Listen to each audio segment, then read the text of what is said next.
KTN Maharashtra news मध्ये आपले हार्दिक स्वागत। आपण पाहतात लोकप्रिय केटीएन महाराष्ट्र न्यूज। दैनिक लोकमतच्या वतीने आयोजित मलेशिया दौरा करून पत्रकार गोकुळ भवरे परत।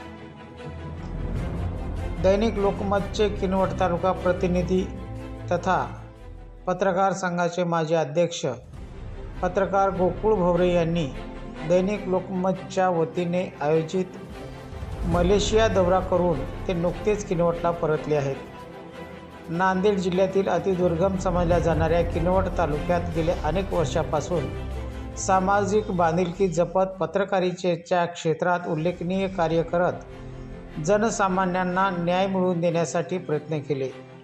किनवट तालुक्यातील सर्वांगीण विकास व्हावा या दृष्टीने अनेक प्रश्न त्यांच्या वर्तमानपत्रातून लावून धरले। त्यामुळे अनेक प्रश्न मार्गी लागले।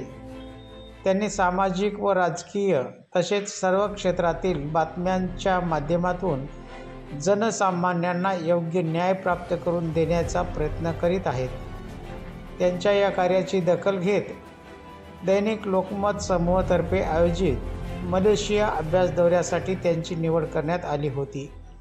मलेशिया दौरा 24 ऑगस्ट 2024 ते 28 ऑगस्ट 2024 पर्यंत होता। या 5 दिवसात त्यांनी तेथील वेगवेगळ्या स्थळांना भेटी दिल्या, जसे कार्तिक स्वामी मंदिर, प्राणी संग्रहालय, twin tower, Malaysia tower, swimming तलाव, उडान रेल्वे गाडी, राजवाडा, मलेशिया स्मृतिस्तंभ, इंग्रजांच्या काळातील रेल्वे स्टेशन, हरर शो इत्यादी अनेक स्थळांना भेटी दिल्या व तेथील माहिती जाणून घेतली। KTN Maharashtra news, Kinwat, Nanded.